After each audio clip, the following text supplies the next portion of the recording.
이 시간에는 내가 내 집을 짓겠느냐라는 제목을 가지고 우리 사무엘하 말씀을 함께 나누도록 하겠습니다.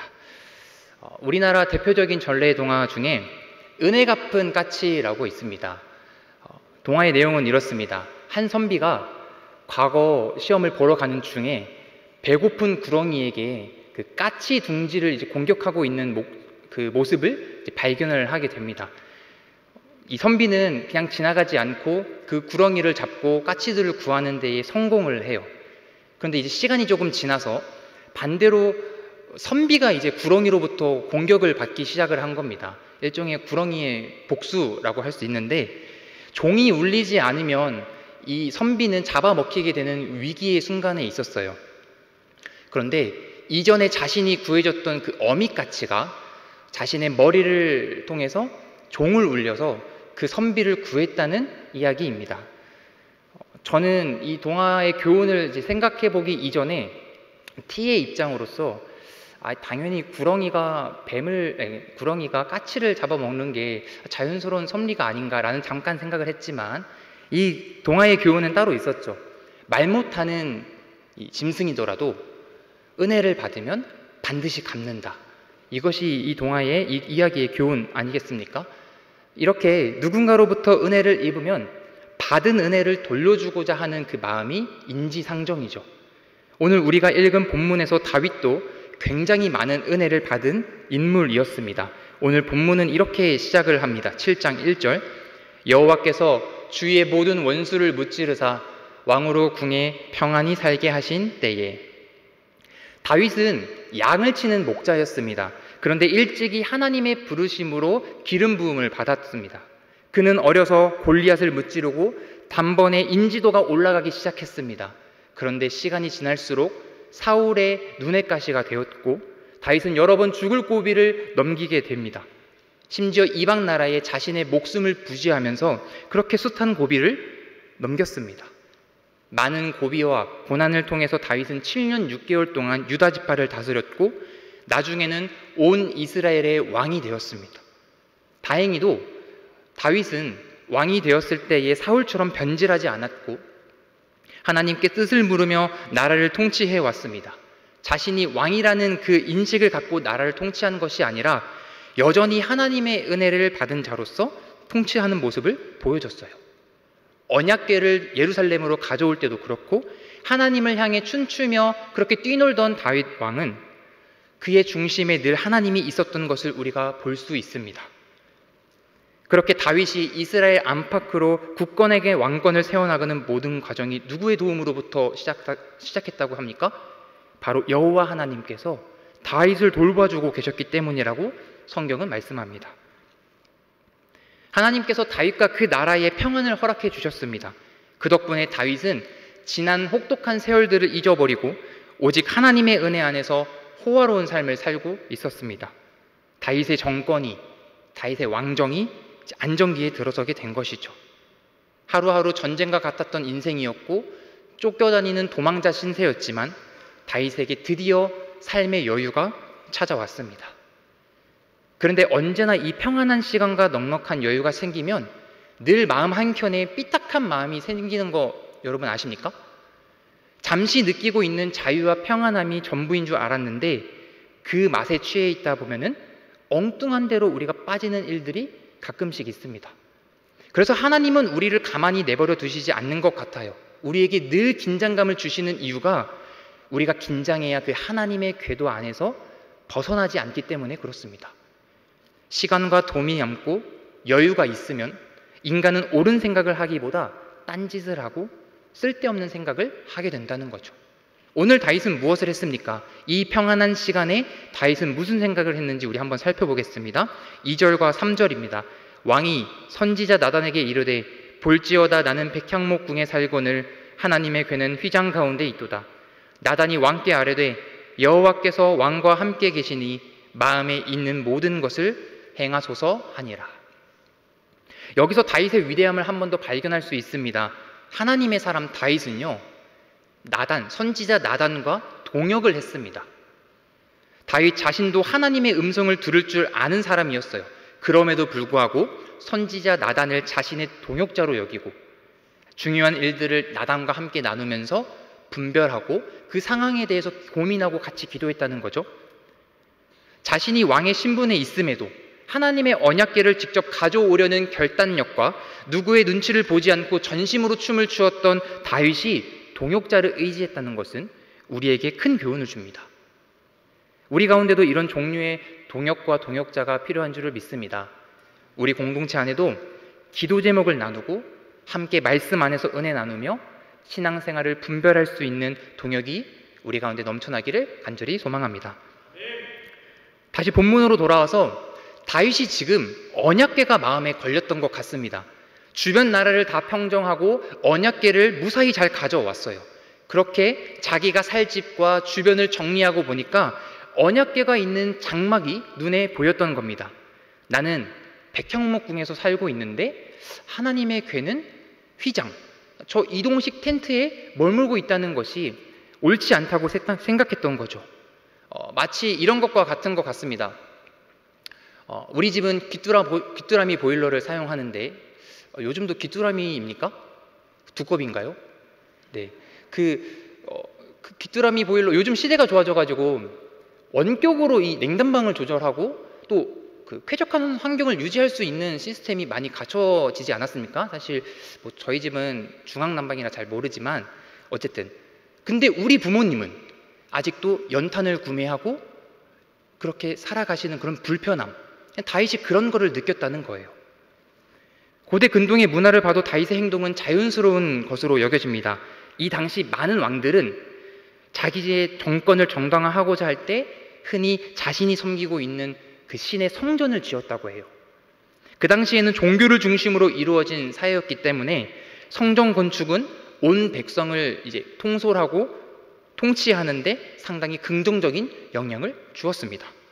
엘리 제사장이 이스라엘의 사사로 있었을 때에 이스라엘 백성과 그 다음에 블레셋이 전쟁을 했었던 거 아시죠? 그 아벡 전투라고 하는데 이스라엘 백성들과 블레셋이 싸웠지만 이스라엘이 패배를 하고 맙니다. 그리고 그들이 하나님의 언약궤를 실로에서 가져오거든요. 그것을 하나님의 언약궤를 부적처럼 사용했던 이스라엘 백성들은 그 블레셋에게 언약궤를 빼앗기고 맙니다. 블레셋은 그 언약궤를 가지고 자신들이 섬기고 있었던 다곤의 신전에 그것을 가지고 들어갑니다. 다곤은 그 블레셋이 섬기고 있었던 반인반어, 상체는 인간, 하체는 물고기의 형태를 가지고 있었던 그 인어공주의 우상, 그 우상 앞에서 하나님의 언약궤를 번제물로 바쳤던 거예요. 이처럼 이방 나라들을 보면은 왕권을 확립한 이후에 자신들의 신을 위한 성전을 지었던 것을 볼 수 있습니다.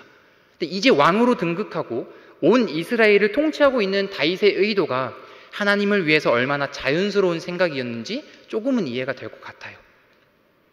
여러분이라면 어떻게 하시겠습니까? 우리에게도 하나님께서 다윗에게 내려주신 그 평안함, 삶의 풍요로움을 허락해 주신다면 우리는 여호와를 위해서 무엇인가를 드려야겠다는 마음이 들지 않겠습니까? 그것이 집이 아니더라도 하나님을 위해서 내가 섬기고 헌신하고 싶어하는 그런 마음이 드는 것은 은혜 입은 자로서 우리에게는 자연스러운 사고의 흐름 아니겠습니까? 다윗은 이걸 자기 혼자 결정하지 않았습니다. 하나님의 궤에 대한 그 애정과 관심을 나단에게 그대로 전달했습니다. 다윗의 속내를 들은 나단은 이렇게 말합니다. 3절이거든요.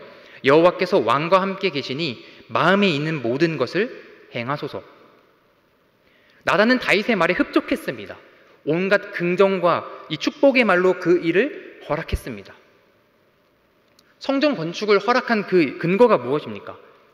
하나님이 왕과 함께 하신다고 생각했기 때문이에요. 우리 사무엘상 18장의 말씀을 한번 보겠는데요. 12절과 14절 말씀입니다. 여호와께서 사울을 떠나 다윗과 함께 계심으로 사울이 그를 두려워한지라. 14절에는 다윗이 그의 모든 일을 지혜롭게 행하니라. 여호와께서 그와 함께 계시니라. 우리 사무엘하 5장 10절도 이렇게 다윗을 평가합니다. 여러분이 한번 읽어주시겠습니까? 시작.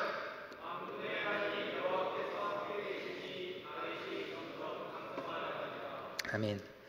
지금까지 다윗이 승승장구할 수 있었던 것은 하나님께서 다윗과 함께하고 계셨기 때문이었어요.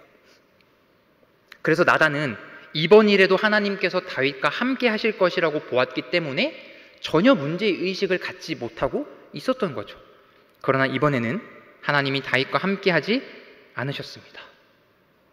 우리가 볼 때 다윗이 했던 그 생각이 참 귀하지 않습니까? 그러나 우리는 여기서 이렇게 기발한 생각이 하나님의 뜻을 묻지 않고 자기의 의와 열심으로 한 생각일 수 있다는 것을 점검해 볼 필요가 있습니다.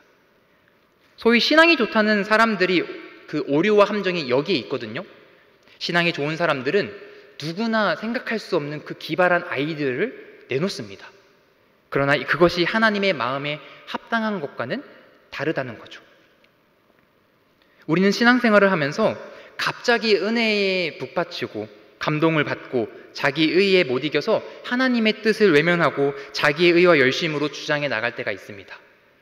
마치 이렇게 수련회를 마치고 한두 주 정도가 그러거든요. 제가 하겠습니다. 저만 그런가요? 네. 그 함정에 다윗과 나단이 지금 빠져버리고 만 거예요. 그래서 하나님께서 정확하게 말씀하시거든요. 다윗에게 가서 전해. 너는 내 집을 지을 수가 없어. 다윗은 아주 평안한 시기에 딴 생각하지 않고 하나님을 위한 생각을 했습니다. 어느 누구도 생각하지 못한 갸륵한 생각이에요. 이스라엘의 초대 왕이었던 사울마저도 하나님의 궤를 안치할 성전에 대해서 생각하지 않았습니다. 그런데 다윗은 했단 말이에요.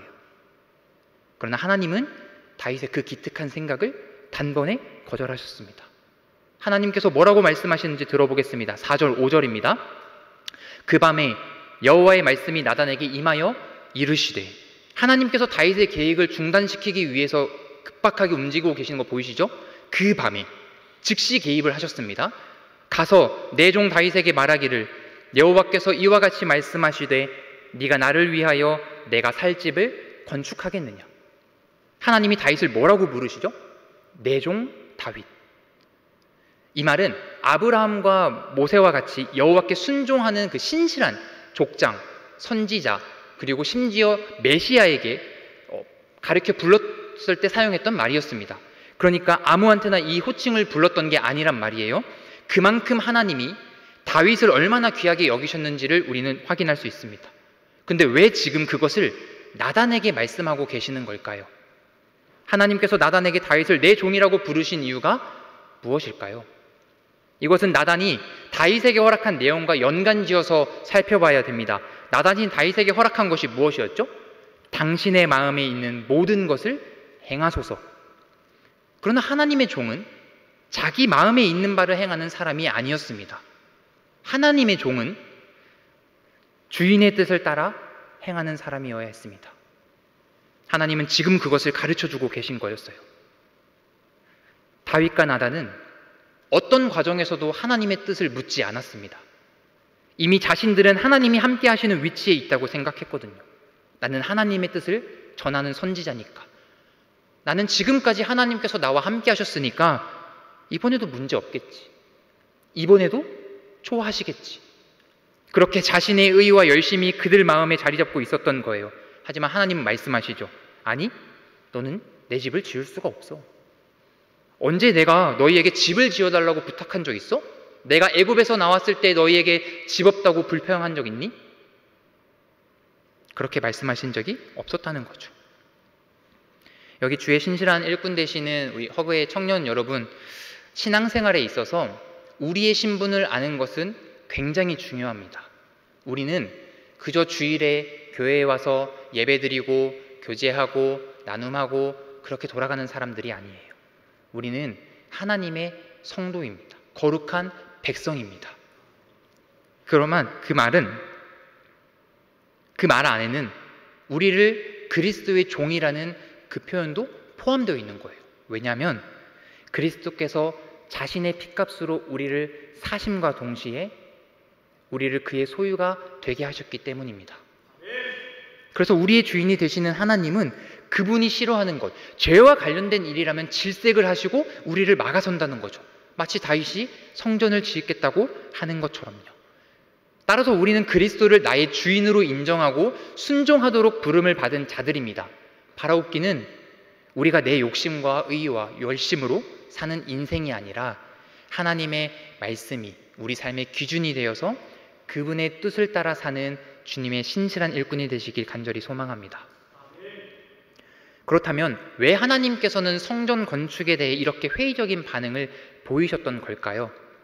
이스라엘 역사를 보면 이스라엘은 처음에 유목민에 가까운 삶을 살았습니다. 그러니까 나그네 신세였죠. 가라면 가고 멈추라고 하면 멈춰야 하는 그런 생활을 살았습니다. 그런데 하나님께서 그들에게 꿈을 주시거든요. 하나님이 약속하신 가나안 땅에서 정착하는 것, 그들에게는 그것이 꿈이었습니다. 젖과 꿀이 흐르는 땅에서 농사를 짓고 열매를 맺어서 고정된 집을 갖는다는 것은 그들에게 엄청난 가치를 가져왔어요. 그러면 이 땅을 허락하신 하나님께 그에 합당한 무엇인가를 드린다는 것은 이들에게 상식적인 생각 아니었을까요? 그런데 하나님은 가시적이고 고정된 집을 원하지 않으셨습니다. 하나님은 이러한 신앙체계에 있어서 형상을 거부하셨던 거예요. 모세가 호렙산에서 하나님을 만나 계명을 받을 때에도 하나님은 어떤 형상으로도 나타나지 않으셨습니다. 오직 말씀으로 나타나셨죠. 하나님께서는 그때 있었던 일을 다시 회상시키면서 형상을 금지하는 명령을 하시는데 모든 형상을 우상으로 간주하시겠다고 합니다. 신명기 4장을 보겠습니다. 4장 15절 여호와께서 호렙산 불길에서 너희에게 말씀하시던 날에 너희가 어떤 형상도 보지 못하였은즉 너희는 깊이 삼가라. 하나님은 모세에게 개인적으로 나타나셨을 때에도 이스라엘에게 나타나셨을 때에도 어떤 형상을 가지고 나타나지 않으셨습니다. 그리고 백성들에게 말씀하시는 거예요. 너희가 나를 어떤 모습으로도 보지 못했다는 것을 반드시 명심해라. 하나님은 형상에 머물러 계시는 분이 아니다. 그리고 뒤 이어서 24절에 뭐라고 말씀합니까? 한번 여러분이 읽어주세요. 시작.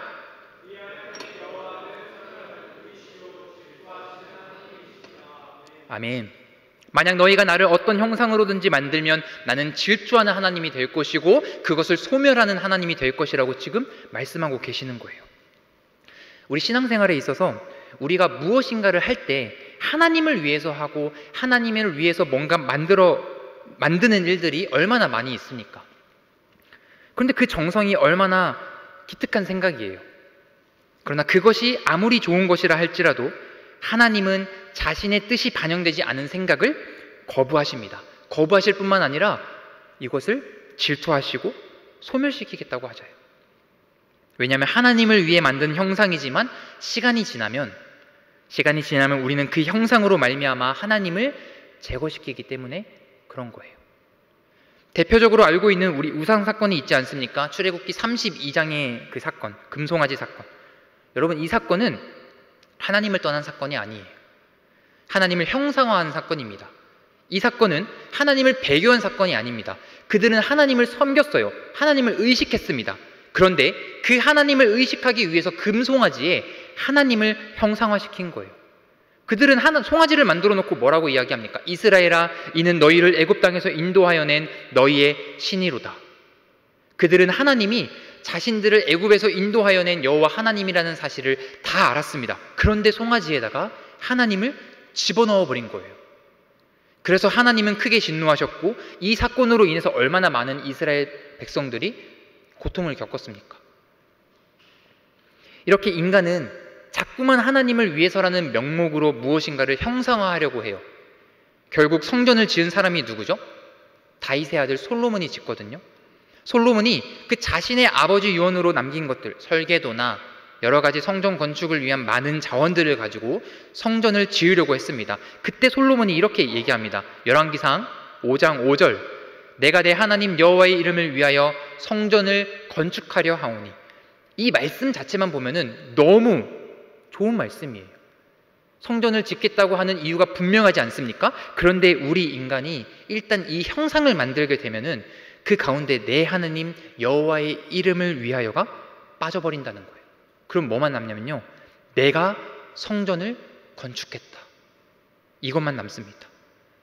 역대하 2장 5절에서 솔로몬은 자신이 성전 건축에 대한 그 마음을 이렇게 표현하고 있습니다. 내가 건축하고자 하는 성전은 크니 우리 하나님은 모든 신들보다 크심이라. 9절 말씀에서도 내가 건축하려 하는 성전은 크고 화려할 것이니이다. 솔로몬의 마음이 얼마나 크고 위대합니까? 그런데 성경에 나와 있는 하나님의 속마음은 그렇지 않습니다. 우리 한 번 더 성경 말씀을 볼 텐데요. 열왕기상 6장 11절에서 13절의 말씀은 이렇게 기록합니다. 여러분이 한번 읽어주시겠어요? 시작! 여호와의 말씀이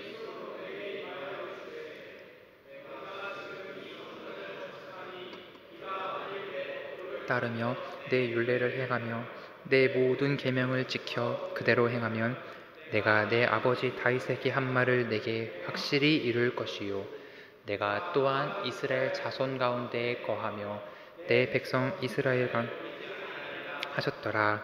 아멘. 어쩌면 솔로몬이 성전을 다 짓고 난 이후에 하나님, 제가 드디어 성전을 지었습니다. 아버지의 뒤를 이어서 제가 완성했습니다 라고 자랑을 하면서 하나님께 칭찬을 받을 것을 기대했을지도 모르겠습니다. 그러나 하나님의 반응은 그 기대에 반응하지 않으세요. 고생했다, 이 성전을 위해서 이 아름다운 성전을 나에게 주니까 고맙다라는 그 말 한마디가 없습니다. 뭐라고 말씀하십니까? 네가 내 법도를 따르며 내 율례를 행하며 모든 계명을 지켜 행하면. 하나님의 관심은 성전에 있었던 것이 아니라 솔로몬과 그 이스라엘 백성이 이 성전 안에서 하나님을 얼마나 순종하냐, 순종하지 않느냐, 그거에 온통 관심이 있었던 것입니다. 말씀에 순종하냐, 하지 않느냐.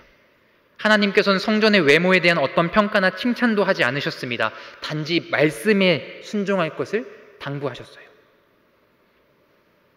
여러분, 인간은 자꾸만 하나님을 대체할 어떤 형상을 찾습니다. 저도 마찬가지예요. 자꾸 하나님을 대체할 어떤 가시적인 물건이나 형상을 찾으려고 합니다. 이스라엘은 하나님을 위한다는 명목으로 왕이 필요했어요. 하나님을 위한다는 명목으로 성전을 지었습니다. 제도가 만들어지고 형식이 만들어지고 전통이 만들어졌어요. 그 모든 것이 다 하나님을 위해서 만들어진다는 거죠. 왜 이런 일들이 일어납니까? 형상을 만드는 것이 사람을 이끌어가기가 쉽기 때문에 그래요. 그러나 우리는 말씀의 종입니다. 우리는 말씀으로 오신 예수 그리스도를 믿음으로 따라가는 자들입니다. 이것은 진리이지만 보이지 않아요. 그래서 우리가 그 말씀을 따라가기가 너무 힘든 겁니다. 그런데 눈에 보이는 형상은 사람을 이끌어가기가 너무 쉽죠. 그러니까 늘 형상을 만들려고 노력하는 거예요. 기독교 역사뿐만 아니라 구약에서부터 백성들을 이끄는 많은 사람들은 백성들에게 시선을 고정시키려고 형상을 만들었습니다. 그것이 사람들을 이끌어가기에 너무 쉽기 때문에. 하나님을 위해 만들었지만 정작 그 안에 하나님은 사라지고 마는 거예요. 그리고 인간의 부패와 권력 싸움이 생기고 말아요. 형상이 만들어지면 그 순간에 그 안에는 인간주의인이 생기고 맙니다. 그러면 인간주의는 권력을 갖게 되고 사람들은 그 권력을 가진 인간을 섬기게 되는 거죠. 내가 바로 주인이 되는 결과를 가져오는 것이 우리 안에서도 일어날 수 있는 것입니다. 실제로 하나님은 땅의 무엇으로도, 그리고 땅의 어떤 것으로도 온 우주의 창조주를 가둬둘 수 없는 분이십니다. 그뿐만이 아니라 어떤 것으로도 그 하나님의 영광, 그분의 영광을 표현할 수도 없습니다. 그렇기 때문에 하나님께 어울린다는 그 집은, 그 개념은 인간적인 생각이었던 거예요. 그런데 의아할 수 있죠. 하나님은 결국 성전을 짓게 하시잖아요. 그런데 그것은 다른 나라의 신들처럼 하나님의 영광을 나타내기 위해 거대하게 만든 것이 아니었습니다. 하나님과 이스라엘 백성이 만나는 장소로서 필요했던 거예요. 우리 교회에 왜 옵니까? 예배 드리러 오잖아요. 하나님을 만나는 예배의 장소였던 것이 화려함, 규모와 같은 어떤 외형적인 것이 핵심이 아니었던 겁니다. 화려한 성전은 하나님께는 관심이 없었어요. 하나님께서 참으로 원하시는 것은 좋은 집이 아니라 좋은 마음, 그리고 신실한 참된 믿음을 가진 하나님의 백성이었습니다. 하나님께서 이 아름답고 좋은 집이 뭐가 필요하겠습니까? 무슨 의미가 있겠습니까? 이미 모든 것들을 소유하고 계신 분이신데 말이죠. 그곳에 모여있는 하나님의 백성의 마음과 믿음이 아름답기를 원하셨던 겁니다. 우리가 하나님께 좋은 곳을 드리고 싶어하는 그런 마음, 그건 정말 귀하고 아름다운 것입니다. 그런데 균형이 중요할 것 같아요.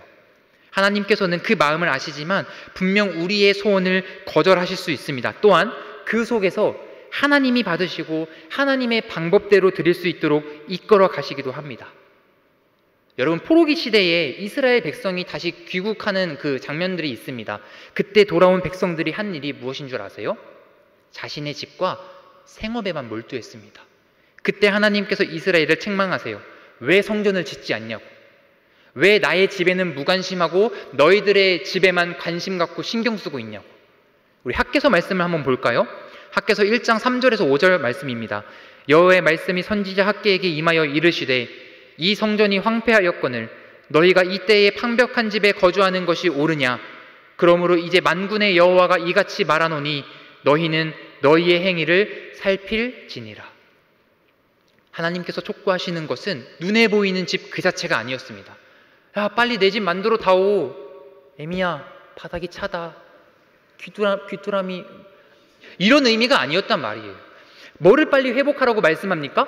마음, 하나님과의 관계, 하나님 중심의 삶을 빨리 지금 회복하라는 거예요. 그거 내팽개쳐두지 말라는 겁니다. 하나님 중심으로 살아갈 때 하나님이 이 모든 것을 회복시킬 것입니다. 그리고 너희의 힘으로 삶을 회복시키려고 하는 게 아니라, 거기에 몰두하는 것이 아니라 너희가 해야 될 것은 먼저 나에게 오는 거야. 지금 그 말씀을 하고 계시는 거예요. 그러니까 하나님께 좋은 것을 드리고 싶다는 어떤 마음, 하나님의 집, 하나님의 나라를 위해서 생각하는 것은 당연한 것이고 필요하고 좋은 것입니다. 그러나 진정으로 하나님께 좋은 것을 드리고 싶다면 하나님께서 무엇을 더 먼저 원하시고 생각하시는지를 이해하고 있어야 되는 거예요. 하나님은 집을 원하셨던 것이 아니라 우리에게 관심이 있으셨습니다. 하나님께서 성전 건축에 회의적인 반응을 보이신 또 다른 이유는 다윗의 마음에 있었습니다. 다윗은 주변 왕국을 평정하고 한순간 자신의 힘과 권위로서 주님을 섬겨드려야 한다고 생각했어요. 그러나 하나님은 이렇게 물어보시죠. 네가 나를 위해서 내 집을 짓겠느냐? 그 말은 어떤 의미예요?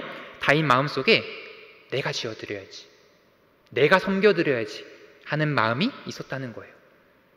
주님을 위한다는 마음, 주님을 섬기고자 하는 마음만은 분명 진심이었을 겁니다. 그러나 다윗은 한순간 하나님을 자기 힘으로 섬겨드려야 하는 분으로 착각하고 있었어요. 다윗의 마음에 이런 마음이 섞여 있었다는 것은 이어지는 그 사무엘하 7장 8절부터 12절의 말씀에 보면 알 수 있습니다. 이게 5절밖에 되지 않지만 내가라는 단어, 하나님이 하신다는 단어가 반복해서 등장을 합니다. 그러니까 네가 나한테 집을 지어줄 것이 아니야. 내가, 하나님이 다윗에게 집을 지어주실 것이다. 그것뿐만이 아닙니다. 너의 이름을 위대하게 할 것이고 너의 왕위를 견고하게 할 것이라고 약속을 해주십니다. 누구에게 주도권이 있어요? 하나님께 있는 거예요. 우리는 하나님을 믿는다고 말하지만, 하나님을 섬긴다고 말하지만 정작 주권과 주도권이 자꾸 나에게로, 자기에게로 가져오려는 경향이 우리의 모습 속에 있습니다. 이러한 비슷한 맥락을 신약 성경에서 찾아볼 수 있는데요. 바울이 아덴, 그러니까 아테네에서 설교한 내용을 우리 한번 찾아보겠습니다. 사도행전 17장입니다. 17장 24절부터 25절의 말씀 우리 함께 읽어보겠습니다. 시작.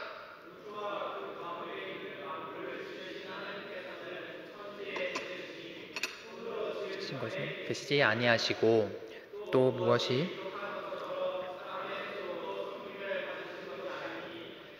만민에게 생명과 호흡과 만물을 찐히 주시는 이심이라. 아멘. 바울이 지금 얘기하고 싶은 것은 그겁니다. 주권과 주도권이 있는 그 창조주 하나님은 어떤 사람의 손으로 섬김을 받아야 하는 존재와는 다르다. 비교할 수 없다. 지금 그것을 선포하고 있는 건데요. 실제로 우리는 하나님을 창조주라고 고백하고 우리 구원자라고 고백하고 주님이라고 고백하지만 그분을 어떤 형상에 담을 수 있는 분으로 생각하면 안 됩니다. 그분이 가지고 계시는 성품과 능력이 무한하기 때문에 우리의 표현으로도 한계가 있고 눈에 보이는 형상에 담을 수도 없는 거예요. 우리가 하나님을 섬길 수 없다거나 하나님을 섬기지 말아야 된다는 것이 아닙니다. 오히려 하나님을 섬기고자 하는 그 마음을 가진 자가 적은 게 문제겠죠? 근데 중요한 것은 하나님을 부족한 것처럼 여기지 말아야 한다는 거예요. 하나님을 도와드려야 할 분, 내 도움이 필요하신 분으로 착각해서는 안 된다는 겁니다. 하나님은 어떤 사람을 찾으십니까?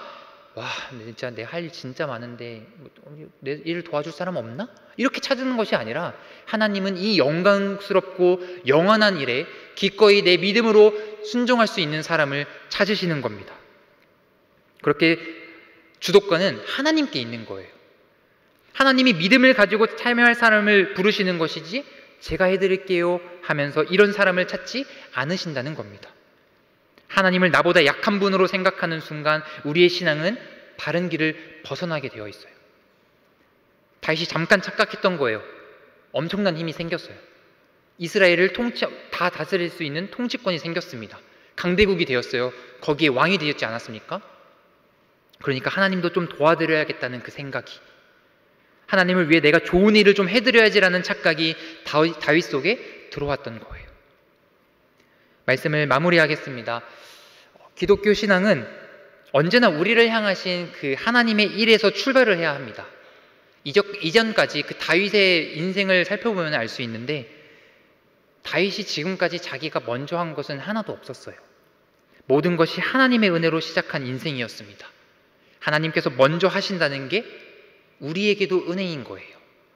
내가 무엇을 하기 전에, 내가 선하기 전에, 내가 회개하기도 전에 주님이 먼저 십자가를 지셨습니다. 그리고 나를 자녀 삼아주시고 나에게 먼저 다가오신다는 것이 우리에게 가장 큰 은혜가 되는 겁니다. 이 은혜를 잊으면 우리는 기독교 신앙이 바른 길에서 떠나버리게 되는 거예요. 나보다 하나님이 먼저 일하신다는 순서를 잊어버리거나 이 순서를 바꾸어 버리는 실수를 하지 않기를 바랍니다. 우리는 하나님의 나라를 세워나가는 신실한 주님의 종, 주님의 일꾼입니다. 그렇다면 하나님께서 우리에게 거절하시는 것은 무엇이겠습니까? 하나님의 뜻보다 먼저 앞서가려는 마음을 거절하세요. 그럼 하나님께서 우리에게 바라시는 건 뭘까요? 내 신분을 정확하게 이해하고 인정하고 하나님의 부르심에 믿음으로 순종할 수 있는 사람을 찾으십니다. 내가 여유 있고 풍족한 가운데 하나님을 섬겨드리는 것이 아니라 혹은 내가 드릴 것이 없어서 하나님을 섬겨드릴 수 없다고 생각할 것도 아니라 하나님께서 우리보다 먼저 앞서 일하시고 계신다는 사실을 발견하고 그 은혜가 우리에게 기쁨과 감사가 됐을 때 순종할 수 있는, 순종으로 드러날 수 있는 저와 여러분이 되길 예수 그리스도의 이름으로 간절히 축복합니다.